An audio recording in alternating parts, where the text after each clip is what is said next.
दोस्तों आज हम लोग बात करेंगे डेबिट एंड क्रेडिट के बारे में। जैसा कि हम सभी जानते हैं कि आज के तारीख में सारी कंपनी डबल एंट्री सिस्टम के ऊपर काम करती है। अभी भी कुछ सरकारी विभाग है जहां की सिंगल एंट्री सिस्टम के ऊपर काम होता है, लेकिन आप सभी जानते हैं कि आज के तारीख में आप किसी न किसी सॉफ्टवेयर के ऊपर काम करते हैं। जैसे कि हमारे प्लेटफॉर्म पे आपको हमेशा टैली के ऊपर वीडियोस आपको मिलते ही रहते हैं। तो टैली में बेसिकली हम और आप क्या करते हैं? आप कहोगे सर जी बस दो ही काम करते हैं। एक तो हम मास्टर को क्रिएट करते हैं और जो दूसरा जो काम होता है, जो कि मेन काम है, वाउचर एंट्री को पास करना। ये दो काम करने के बाद आपको पता है कि आपका टैली जो है वो सारा रिपोर्ट जनरेट कर देता है, चाहे वो हर एक का लेजर अकाउंट हो या फिर आपका ट्रायल बैलेंस हो, ट्रेडिंग, प्रॉफिट लॉस और बैलेंस शीट। हमें कुछ भी बनाने की ज़रूरत नहीं होती है। लेकिन अगर आपको आगे बढ़ना है और आपको अपने कॉन्फिडेंस से लेवल को हाई करना है और अपने फ्यूचर को इस फील्ड में ब्राइट करना है, तो भाई आपको अकाउंटेंसी को समझना बहुत ही इंपॉर्टेंट है, राइट। तो इसके लिए जो सबसे जो मेन चीज़ होता है वो है हमारा डेबिट एंड क्रेडिट। आप ये किसी भी एंट्री को पास करते हो तो इसका कोई रूल है ना, बिना रूल के तो आपका काम होने वाला है नहीं। इसके लिए भाई आपका गोल्डन रूल है या फिर आप अमेरिकन सिस्टम के थ्रू आप एंट्री को पास करते हो। मैं आपको आज एकदम मैं देसी भाषा में समझाने की कोशिश करूंगा। अगर आप अमेरिकन सिस्टम या ट्रेडिंग अप्रोच को अगर बहुत डीपली नहीं भी समझते हो तो आप इस तरीके को अपना करके भी आप जर्नल एंट्री को पास आप कर सकते हो, जिससे कि आपका काम तो हो जाएगा, आपका काम रुकने वाला नहीं है। तो ये बात तो ज़रूर है कि आपको रट्टा मारने की ज़रूरत नहीं पड़ेगी। इस वीडियो के बाद आप हर तरह का जर्नल एंट्री अपने बुक्स में आप कर लोगे।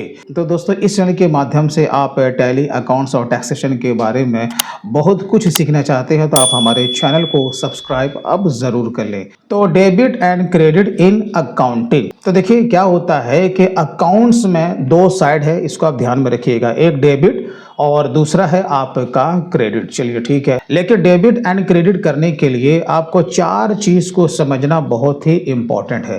पहले आप लोग उसे समझ जाइए। जैसे कि सबसे पहला है आपका एक्सपेंस, दूसरा है आपका इनकम, तीसरा है आपका assets and fourth and last है आपका लाइबिलिटी। अब हम लोग एक एक करके इसे पूरा डिटेल में समझते हैं। जैसे कि एक्सपेंस है, एक्सपेंस का माने क्या होता है? आप कहोगे भैया खर्चा होता है। क्या होता है कि कंपनी को अगर रन करना है तो कंपनी को स्मूथ तौर पे चलाने के लिए आपको खर्चे करने पड़ते हैं। तो कौन कौन सा कंपनी में खर्चा हो सकता है, यहाँ पर कुछ कॉमन है जो कि आपको यहाँ पे स्क्रीन पे दिख रहा होगा। ये सारे के सारे कंपनी को चलाने के लिए ये आपको एक्सपेंसेस करने होते हैं, क्योंकि जब तक आप कंपनी में इस तरीके से आप एक्सपेंस नहीं करोगे तो कंपनी चलेगी कैसे, राइट।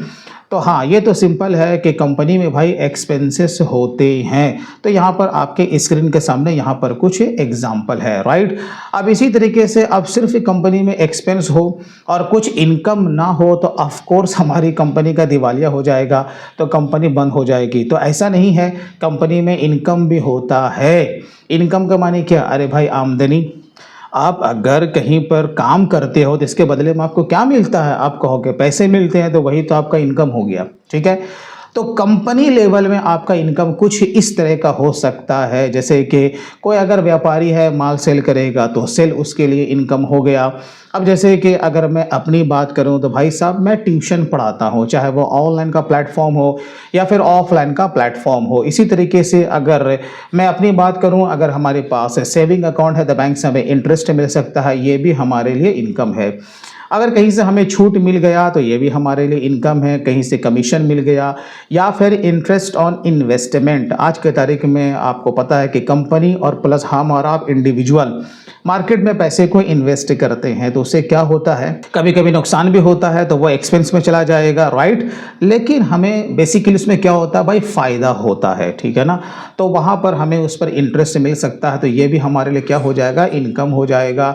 और अगर आपका मकान या दुकान है, आपने उसे किराए पे दे रखा है, तो उससे आपका क्या होगा, रेंट की प्राप्ति होगी।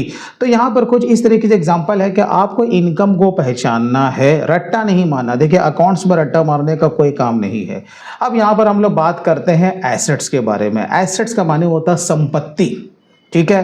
अब आप कंपनी में अगर आप नहीं हैं, आप इंडिविजुअल नॉर्मल पर्सन हैं, तो अगर मैं कहूँ भाई आपके पास क्या क्या संपत्ति है, तो आप कह सकते हो पॉकेट में 2 ही रुपया है सर जी, तो भाई 2 रुपया भी आपके लिए संपत्ति है, राइट।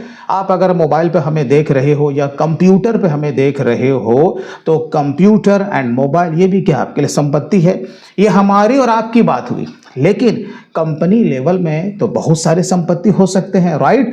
अब जैसे कि क्या क्या संपत्ति हो सकता है, यहाँ पर कुछ स्क्रीन के सामने आपके एग्जांपल, जैसे कंप्यूटर कॉमन चीज़ है, लैपटॉप पीसी, मोबाइल हो गया, इलेक्ट्रिकल आइटम, राइट। इसी तरीके से आपका कैश हो गया, उसकी तरह आपका बैंक बैलेंस हो गया, आपका इन्वेस्टमेंट जो कि मार्केट में पैसा आपने इन्वेस्ट कर रखा है, आपका फर्नीचर हो गया, मशीन हो गया, प्लांट हो गया। अगर कोई फैक्ट्री है तो बिना प्लांट के तो फैक्ट्री आपका चलेगा नहीं भाई साहब। उसी तरीके से आपका उधारी कस्टमर, ये जो डेटर्स होता है ये भी मेरा संपत्ति ही होता है, क्योंकि वो आज न कल हमें पैसा ला करके देगा। इसी तरीके से आपका अगर अपना लैंड एंड बिल्डिंग है तो ये भी आपका क्या संपत्ति होगा। अगर कोई टूल्स है तो ये भी संपत्ति है, मोटर कार व्हीकल, और प्लस यहाँ पे स्टॉक। अगर आप ट्रेड करते हैं या फिर आप मैन्युफैक्चरिंग यूनिट से अगर आप बिलोंग करते हैं, तो जो भी अनसोल्ड गुड्स होता है जिसे हम लोग क्लोजिंग स्टॉक कहते हैं, अगर इन्वेंट्री का मामला है तो वो भी आपका क्या होगा, संपत्ति होगा। तो यहाँ पर कुछ एग्जाम्पल के तौर पे दिया गया है, इसके अलावा कुछ और भी हो सकते हैं। तो 100 बात की एक बात, जितनी छोटी कंपनी उतना कम संपत्ति, जितनी बड़ी कंपनी तो उतना ज़्यादा संपत्ति उनके पास से होगा। तो हमने पहचान लिया, चलिए भाई संपत्ति भी हम लोग समझ गए। उसके बाद आइए जो फोर्थ होता है वो आपका होता है लायबिलिटी। और लायबिलिटी को समझना बहुत इजी है भाई। अरे भाई कर्जे का चढ़ जाना, यानी जो भी कंपनी है वो कर्जदार हो गया है, उसने किसी से कर्जा ले लिया है, तो उसको क्या कहते हैं, लायबिलिटी, जिसको हिंदी में कहते हैं हम लोग दायित्व भी कहते हैं, ठीक है। अब कुछ एग्जांपल से इसको मैं आपको समझाता हूं, जैसे कि कैपिटल। कैपिटल भी बिजनेस के ऊपर लायबिलिटी होता है। और एक बात हमेशा याद रखिए भाई साहब कि बिजनेस अलग होता है और बिजनेस का जो ऑनर होता है, प्रोप्राइटर डायरेक्टर, वो अलग होता है।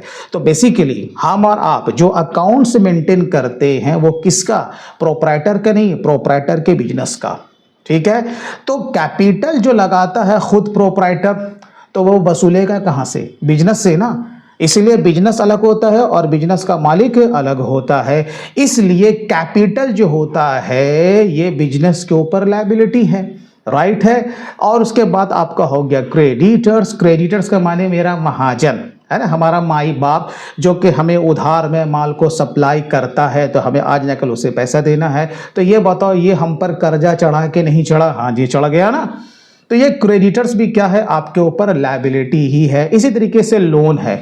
अब लोन आप किसी भी नेचर का लो, सिक्योर्ड हो अनसिक्योर्ड हो, लोन का जो भी नेचर हो, वो लोन का फाइनेंशियल इंस्टीट्यूशन जो भी नाम दे दे, अरे भाई कर्जा है ना, हमें आज न कल उस बैंक को या फाइनेंस की कंपनी को वापस करना है, तो वो कर्जा हो गया। इसी तरीके से आपका ओडी है ना, ओवरड्राफ्ट। आपका इसी तरीके से सीसी होता है, आपने मुद्रा लोन ले लिया है, राइट। तो ये भी आपका क्या है, लायबिलिटी है। आपका एक हो गया एक्सपेंसेस पेबल। हमने कोई काम ले लिया लेकिन अभी तक हमने उसका पेमेंट नहीं किया है, जिसे हम लोग एक्रूड एक्सपेंसेस भी कहते हैं। तो एक्सपेंसेस पेबल, तो कर्जा चढ़ा के नहीं चढ़ा, हाँ जी चढ़ा, तो इसी को तो लायबिलिटी कहते हैं। और यहाँ पर रिसीव्ड इन एडवांस, अगर हमने किसी पार्टी से एडवांस में पैसा ले लिया है कि भाई हम आपको बाद में माल सप्लाई करेंगे या आपको बाद में हम सर्विस देंगे, पहले हमें एडवांस दे दो। आप खुद सोचो कि ये पैसा हम पर लायबिलिटी हुआ कि नहीं, बिल्कुल होगा, क्योंकि हमने किसी से पैसा एडवांस में लिया है, माल तो सप्लाई किया नहीं है। जब माल सप्लाई कर देंगे तब जाके ये जो हमारा लायबिलिटी है इनकम में कन्वर्ट हो जाएगा। तो इस तरीके से आपको 4 चीज़ को पहचानना होता है। मैं फिर से रिपीट कर रहा हूँ, एक्सपेंस, इनकम, एसेट और लायबिलिटी। अब अगर ये 4 चीज़ को अगर आपने पहचान लिया, अब आपको क्या करना है कि भाई साहब 2 ही साइड है, डेबिट एंड क्रेडिट। इसी 4 में से कोई ना कोई आइटम आपका डेबिट होगा और कोई ना कोई आइटम क्रेडिट होगा।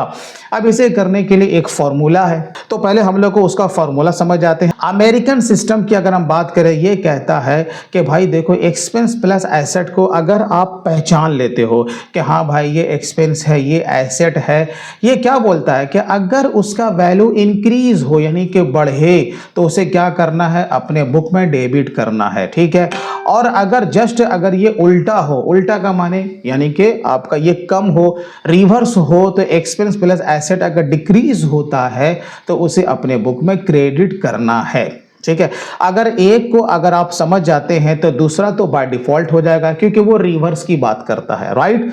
और दूसरी बात क्या है कि इनकम प्लस लायबिलिटी, अभी हमने आपको बताया इनकम प्लस लायबिलिटी क्या होता है। हाँ जी, अगर वो वैल्यू में इंक्रीज करे, अगर बढ़े तो आपको क्या करना है, क्रेडिट करना है, और अगर डिक्रीज हो यानी कि उल्टा हो तो आपको अपने बुक में उसे डेबिट कर देना है।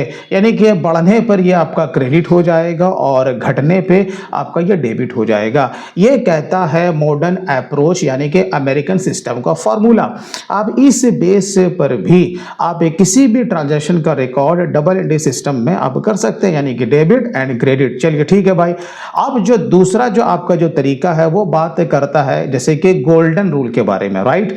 अब यहाँ पे क्या है, उसे समझने के लिए भाई साहब आपको 3 तरह का अकाउंट को समझना होगा। जैसे कि पहला क्या है भाई, पर्सनल अकाउंट, दूसरा है आपका रियल अकाउंट, और तीसरा है आपका नॉमिनल अकाउंट। अगर मैं कहूं भाई साहब पर्सनल अकाउंट किसे कहते हैं, आपका आंसर होगा कोई भी ऐसा अकाउंट जो किसी पर्सन का हो या फिर किसी भी टाइप की कंपनी का हो, वो मेरा पर्सनल अकाउंट कहलाता है। बात खत्म हो गई।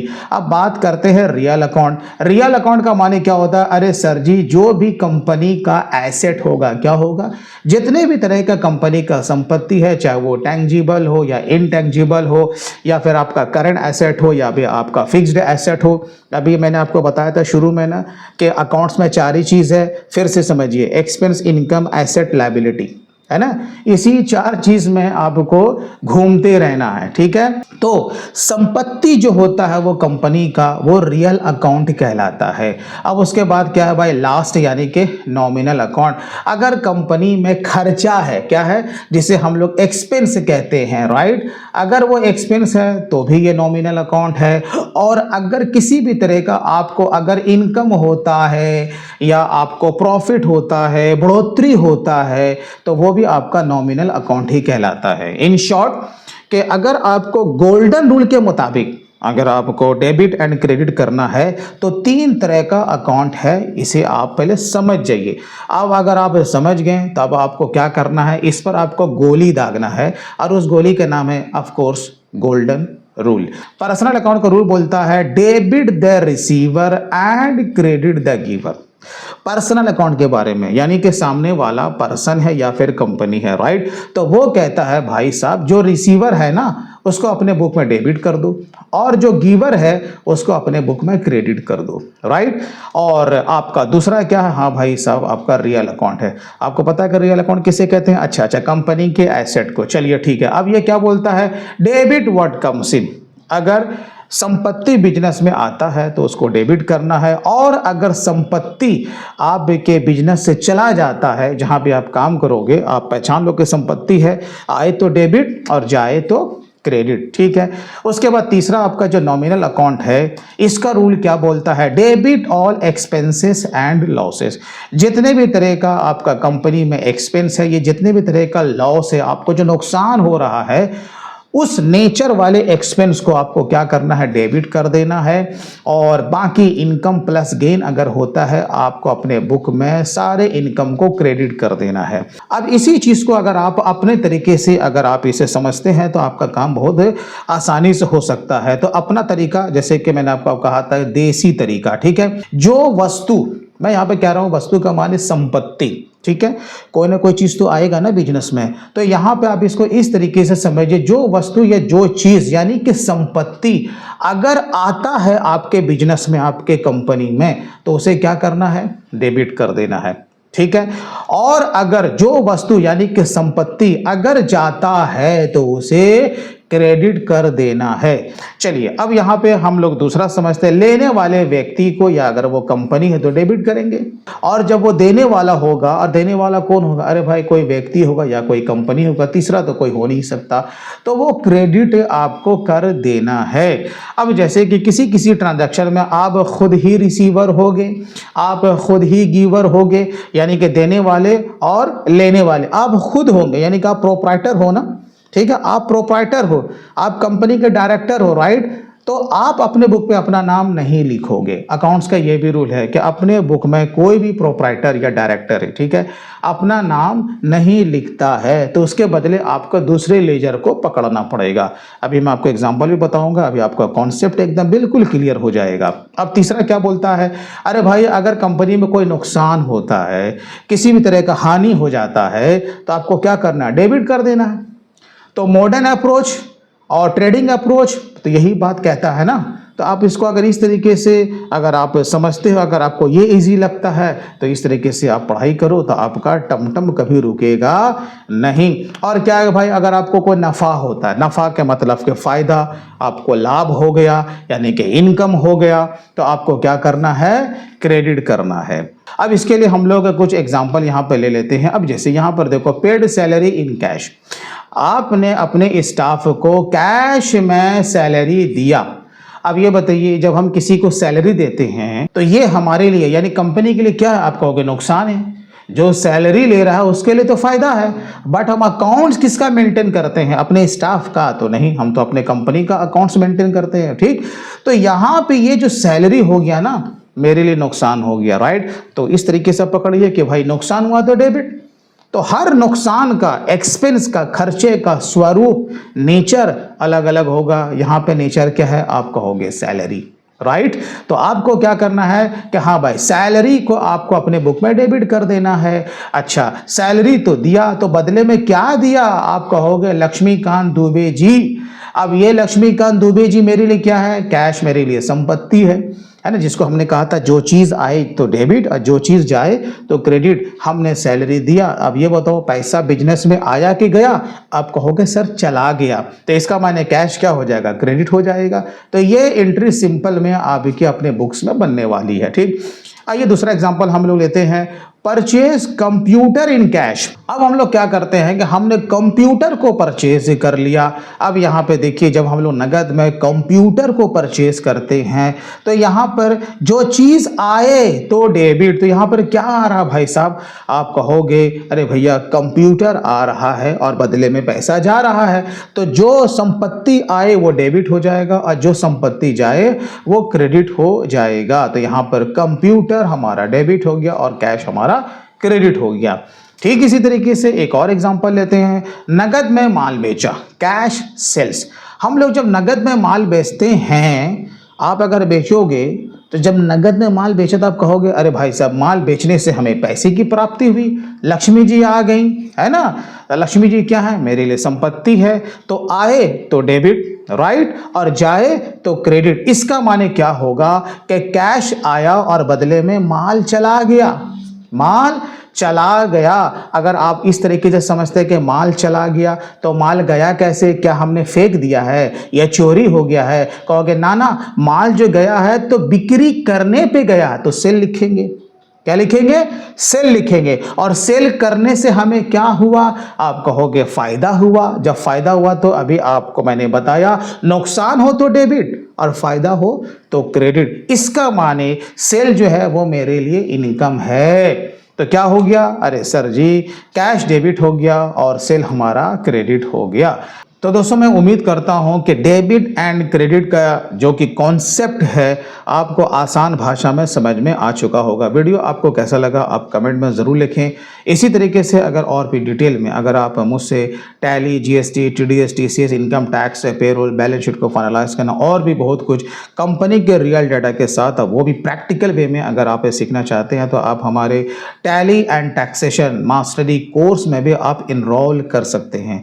इसके लिए स्क्रीन पे दिए हुए नंबर पर भी कॉल कर सकते हैं या फिर हमारे ऑफिशियल वेबसाइट theaccounts.in को भी आप विजिट कर सकते हैं। दोस्तों वीडियो अच्छा लगा हो तो कम से कम आप इसे लाइक ज़रूर करें। तो चलिए फिर मिलते हैं किसी दिन इसी तरीके से कुछ और भी वीडियो के साथ। तब तक take care and bye bye.